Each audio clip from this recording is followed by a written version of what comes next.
10 ऐसी small cap company जहां पर स्मार्ट मनी पोजीशन बिल्ड कर रहा है। अब अगर आपको इस वीडियो को अच्छे से समझना है और आप सोचते हो कि आप एक इंटेलिजेंट इन्वेस्टर हो, तो आपको इस क्वेश्चन का आंसर देना पड़ेगा। आपके स्क्रीन के ऊपर जो इस समय पे चार्ट दिख रहा है, आपको क्या लगता है ये जो कंपनी है अपने ऑल टाइम हाई के आसपास है? क्या यहाँ पे इन्वेस्टमेंट अपॉर्चुनिटी बनती है या फिर नहीं बनती? मतलब अगर आपको अभी मौका मिले तो क्या आप बाय करोगे या फिर नहीं करोगे? अब इसका मैं आपको सेकंड पार्ट दिखाता हूं। अब मुझे आप बताओ कि क्या आपको लगता है कि यहां पे अपॉर्चुनिटी है बाय या सेलिंग की? अब मैं आपको इसका थर्ड पार्ट दिखाता हूं। अब आपको क्या लगता है ये जो कंपनी है ये अपने ऑल टाइम हाई के आसपास है, क्या अभी भी अपॉर्चुनिटी है या फिर नहीं है? अगर आपने तीनों बार ये बोला है कि यार ये जो कंपनी है अपने ऑल टाइम हाई के आसपास चली गई है, अब तो बाइंग अपॉर्चुनिटी नहीं है, नीचे से बहुत ज्यादा बढ़ चुकी है, तो आपको पता चल गया कि पिछले 5-7 सालों के अंदर कुछ कंपनीज ऐसी हैं जो कि बहुत ज्यादा बढ़ी, फिर गिरी भी, फिर बढ़ गई। मतलब क्या है कि कंपनी के अगर फंडामेंटल अच्छे हैं, बिजनेस अच्छा है, तो वो कंपनी लॉन्ग टर्म के अंदर ग्रो कर लेती है। 20-30-40% का करेक्शन, क्रैश आना नॉर्मल है स्टॉक मार्केट के अंदर। आई होप आपकी यहाँ पे एक्सपेक्टेशन क्लियर हो गई होगी। अब आगे चलते हैं। तो सबसे पहले देखते हैं कि ऐसे स्टॉक्स को हम फिल्टर कैसे कर सकते हैं। तो इसके लिए हमें शार्पली पे आना है और स्टॉक के स्क्रीनर के ऊपर क्लिक करना है। अगर नया क्रिएट करना चाहते हो तो क्रिएट न्यू पे क्लिक करना। मैंने ऑलरेडी काफी सारे क्रिएट करे हुए हैं। तो आज मैं बात कर रहा हूँ स्मॉल कैप की। अब स्क्रीनर के अंदर कुछ इंपॉर्टेंट पैरामीटर्स मैंने डाले हुए हैं, जिसके बाद ये सारे स्टॉक फिल्टर होकर के आए। जैसे कि जो मार्केट कैप है वो 50,000 करोड़ से कम होना चाहिए, जो एफआई की होल्डिंग है वो 20% से ज्यादा होनी चाहिए, जो लास्ट 5 ईयर के प्रॉफिट रहे, मतलब जिसको हम बॉटम लाइन कहते हैं, वो एटलीस्ट 15% से ज्यादा ग्रो होने चाहिए, जो सेल्स नंबर है लास्ट 5 ईयर्स के, जिसको हम टॉप लाइन कहते हैं, वो भी एटलीस्ट 15% से ज्यादा ग्रो होने चाहिए, और जो क्वालिटी स्कोर है वो भी एटलीस्ट 70% होना चाहिए। इंडिया के अंदर 5,000 से ज्यादा कंपनियां थी और हमें कितने मिले? हमें मिले सिर्फ 11 क्वालिटी स्टॉक्स। लेकिन ये 11 स्टॉक्स के अंदर भी हमने जो स्टेप 2 है इसको फॉलो करना शुरू करा। अब स्टेप 2 के अंदर हमने इसको नेक्स्ट लेवल ऑफ एनालिसिस पे उतारा, जहां पर हमने जो एनालिस्ट का फोरकास्ट है उसको समझने की कोशिश करी। इसी के साथ साथ आरओसी, आरओई कैसा है, मैनेजमेंट ने अपनी कौन कॉल में क्या क्या प्रोजेक्शन दिए हैं, और जो इंडस्ट्री के अंदर टेलविंड है वो कितनी बड़ी है, ये सारी चीजें हमने यहाँ पर चेक करी। इसके बाद हमें मिले 5 ऐसे स्टॉक्स जो कि इन सारे पैरामीटर के अंदर टॉप नॉच तरीके से उतर के आ गए। तो वो कौन से 5 स्टॉक है अब जानते हैं। सबसे पहला सेक्टर है ऑटो एंसिलरी। अब ये इतना इंपॉर्टेंट क्यों है इसको समझो।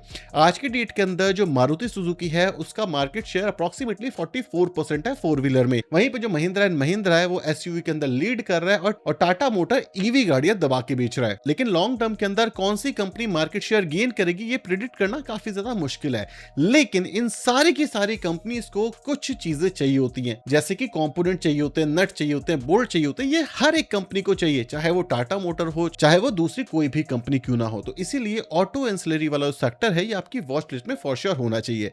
इसके अंदर एक कंपनी है जिसका नाम है सोना बीएलडब्ल्यू। ये जो कंपनी है ये कंपोनेंट सेक्टर के अंदर एक हिस्टोरिकली मैसिव शिफ्ट को एक्सपीरियंस कर रही है, जहां पे इन्होंने इंटरनली पहले आइस इंजन के ऊपर मेन काम करते थे। आज की डेट के अंदर इन्होंने अपने ओवरऑल प्रोडक्शन को ईवी की तरफ ट्रांजिशन कर लिया है। अगर मैं ईवी कंपोनेंट मार्केट की बात करूं तो अकॉर्डिंग टू IESA और CES की जो डिटेल रिपोर्ट आई थी उसके अंदर जो इंडिया का ईवी कंपोनेंट मार्केट है 2025 के अंदर 41,000 करोड़ के आसपास है, और रिपोर्ट के अकॉर्डिंग 38% की एक्सपोनेंशियली CAGR से ग्रो कर सकता है 2032 तक। मतलब इसका जो मार्केट का साइज हो जाएगा वो 3.5 लाख करोड़ के आसपास हो सकता है। और इसी के साथ साथ जो गवर्नमेंट है वो भी इसको पुश कर रही है। जो हमारी PLI स्कीम है ऑटो और ऑटो कंपोनेंट से रिलेटेड, उसके अंदर 25,938 करोड़ के आसपास का मैसिव बजट एलोकेट किया गया production link incentive scheme advance automotive technologies के लिए, जहां पर जो ईवी मोटर और कंट्रोलर हैं उसको 8 से लेकर के 18% का इंक्रीमेंटल सेल्स इंसेंटिव ऑफर करती है। और इस स्कीम की एक इंपॉर्टेंट कंडीशन है कि जो भी आप कंपोनेंट बना रहे हो उसके अंदर एटलीस्ट 50% के आसपास का जो हिस्सा है वो आपका डोमेस्टिक मार्केट में बना होना चाहिए,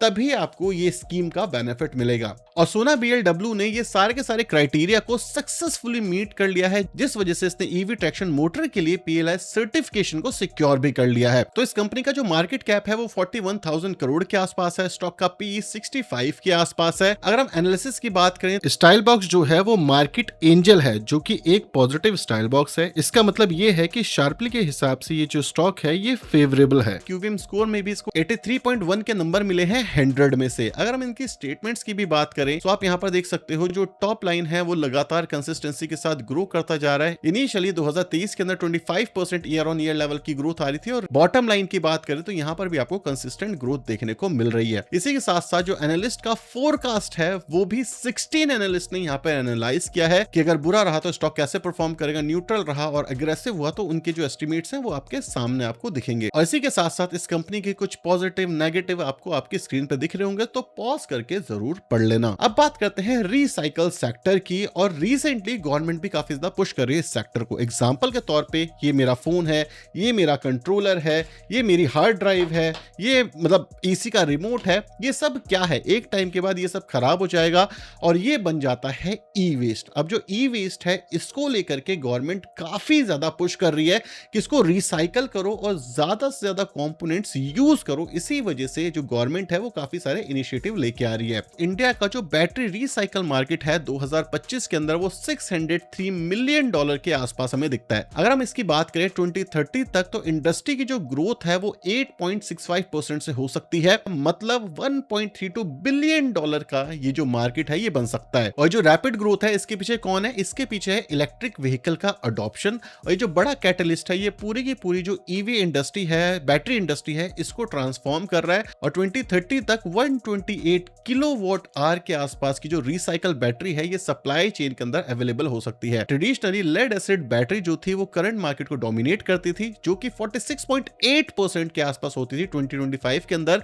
लेकिन lithium ion battery recycle segment जो है वो 9.6% से हाईएस्ट सीएजीआर से ग्रो कर रहा है। गवर्नमेंट ऑफ इंडिया ने सर्कुलर इकोनॉमी को एक हाई प्रायोरिटी एजेंडा साइन किया था। इस देश के अंदर जितने भी बैटरी वेस्ट मैनेजमेंट रूल्स है, जिसको हम BWMR कहते हैं, 2022 और 2025 में इसमें मेजर अमेंडमेंट हुए रिसाइकल से रिलेटेड। जैसे कि इन रूल्स के तहत 2026-2027 के एंड तक मिनिमम 90% जो मटेरियल है वो रिकवर करना है बैटरी से, जैसे कि लेड हो गया, लिथियम हो गया, कोबाल्ट हो गया। और ये स्ट्रिक्टली इंश्योर करना होगा। हर बैटरी के पैक पर barcode, QR code based digital traceability भी लगाने की बात हो रही है, जिसके बाद जो गेम है ये बहुत तेजी से चेंज हो सकता है और जो रिसाइकल इंडस्ट्री है वो बड़ा टेल विंड विटनेस कर सकती है as per government scheme, as per official data जो कि पब्लिकली अवेलेबल है। ग्रेविटा इंडिया की जो मार्केट कैप है वो 13,000 करोड़ के आसपास हमें देखने को मिलती है। जो ROE है वो 16 के आसपास है, ROC 14 के आसपास है, P आपको 35 के आसपास देखने को मिलेगा। जो एनालिस्ट हैं वहां पे स्टाइल बॉक्स के अकॉर्डिंग ये जो कंपनी है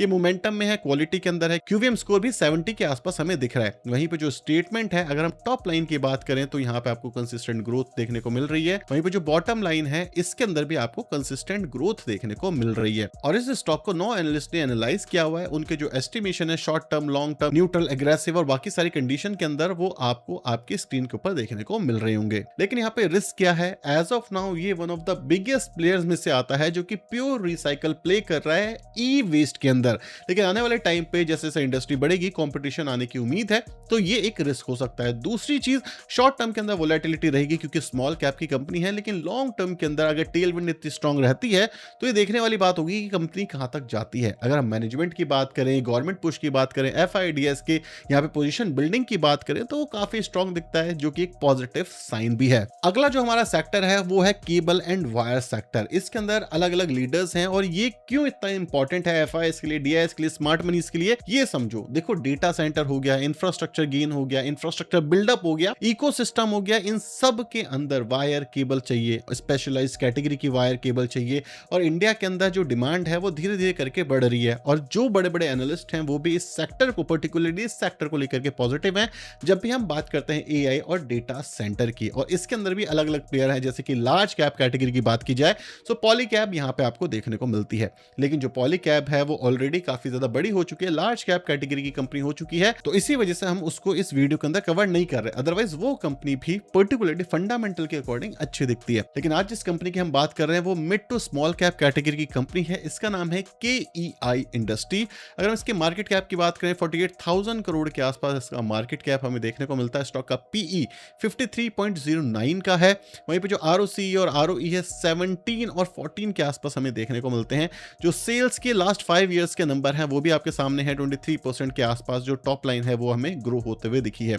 एनालिसिस की बात करें तो जो स्टाइल बॉक्स है वो इसको लेकर के काफी पॉजिटिव है, QVM स्कोर भी 75 के आसपास मिला है, जो कि एक पॉजिटिव साइन है। अगर हम स्टेटमेंट्स की बात करें तो स्टेटमेंट्स में भी जो टॉप लाइन की ग्रोथ है वो आपको कंसिस्टेंसी के साथ ग्रो होते हुए दिख रही है। वहीं पे अगर मैं बॉटम लाइन की भी बात करूं तो बॉटम लाइन के अंदर भी एक कंसिस्टेंसी के साथ हमें ग्रोथ देखने को मिल रही है ईयर ऑन ईयर लेवल के ऊपर। वहीं पे इस कंपनी को लेकर के जो फोरकास्ट है 23 एनालिस्ट ने इसको एनालाइज किया है और अपने जो फोरकास्ट है वो दिए हैं, आपकी स्क्रीन के ऊपर आ रहे होंगे कि उनकी एस्टिमेशन बेसिकली क्या कहती है। तो जैसे मैंने आपको स्टार्टिंग ऑफ द वीडियो ही बताया था कि 30% 40% का करेक्शन आने वाला है because small cap mid cap category companies हैं, तो ये चीज आपको लेकर के चलनी चाहिए। हमारी जो अगली कंपनी है वो जनरेटर बनाती है, ट्रांसफार्मर बनाती है, और ये जो जनरेटर बनाती है इसको एक्सपोर्ट करती है। मतलब मेनली एक्सपोर्ट फोकस कंपनी है और मेनली यूएसए को टारगेट करती है।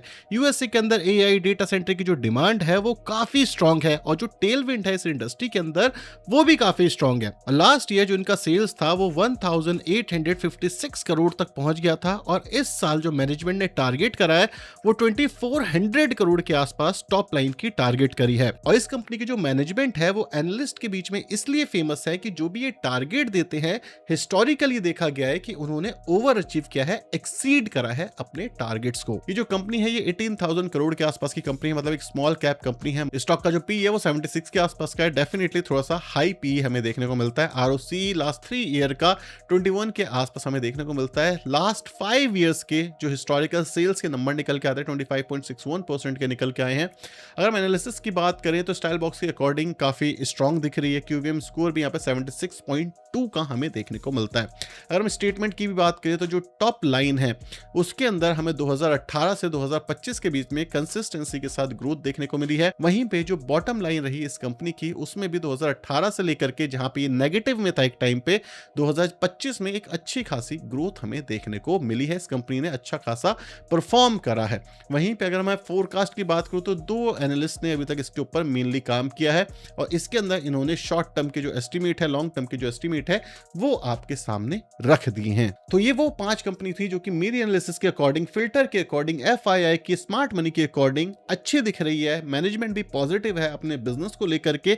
हाँ, वैल्यूएशन थोड़ी ज्यादा कम होगी, इसको आपको देखना पड़ेगा कि कब करेक्शन आता है, अपनी एनालिसिस करनी है, कब आपको लगता है कि एंट्री पॉइंट है, कब आपको लगता है एग्जिट पॉइंट है। इसके लिए आप एक सेबी रजिस्टर्ड एडवाइजर की हेल्प भी ले सकते हो। अब मैं यहाँ पे आपको 2 इंपॉर्टेंट चीज बताना चाहूंगा। सबसे पहली चीज, ये जो स्क्रीनर हमने बनाया था ये टाइम के अकॉर्डिंग नए नए स्टॉक को ऐड करेगा। जब मैंने ये स्क्रीनर अभी बनाया, अभी टेस्ट किया, तो ये कुछ स्टॉक्स निकले। हो सकता है अगर आप 2 महीने 4 महीने बाद ये वीडियो देख रहे हो तो कुछ स्टॉक्स जो होंगे वो डिफरेंट होंगे मार्केट कंडीशन के हिसाब से। लेकिन जब मैंने इन कंपनीज को लास्ट 5-6 सालों के डेटा के अकॉर्डिंग बैक टेस्ट करा तो जो मुझे रिजल्ट दिखा वो मुझे काफी इंटरेस्टिंग दिखा। जैसे कि आप देख सकते हो जो हमारा बेंचमार्क है उसने अप्रोक्सीमेटली 140% के आसपास रिटर्न दिए हैं लास्ट 6 मंथ्स के अंदर।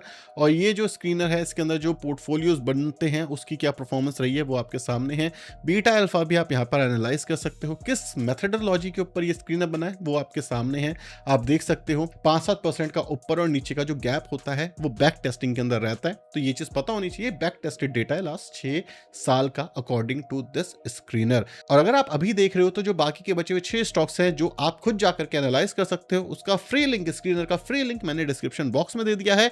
अगर आप चाहते हो कि खुद एनालाइज करो, खुद स्ट्रेटेजी बनाओ, स्ट्रेटेजी के बेसिस के ऊपर आप चाहते हो कि आपकी इन्वेस्टमेंट बेस्ड हो, तो इसके लिए आप शार्पली का प्लान ले सकते हो। और अभी 15 मेरा प्रोमो कोड है, अगर आप ये डालोगे तो आपको शार्पली के ऊपर 15% का एडिशनल डिस्काउंट मिल जाएगा। और अगर आपको ये वीडियो पसंद आई तो आपको ये वीडियो भी पसंद आएगी जिसके अंदर हमने डिस्कस किया है एक लेजेंडरी इन्वेस्टर के बारे में और हमने उसकी ओवरऑल जर्नी बताई है कि कैसे वो पैदा हुआ, कैसे उसने अपनी इन्वेस्टिंग थीसिस बनाई। जब हम ऐसे लोगों को पढ़ते हैं, ऐसे लोगों की स्ट्रेटेजी समझते हैं तो बहुत कुछ सीखने को मिलता है। तो मेरे हिसाब से मस्ट वॉच वीडियो है ये दोनों वीडियो, आप देख लेना एक एक करके, मजा आ जाएगा आपको और आपको बहुत सारी स्ट्रेटेजीज भी सीखने को मिलेगी।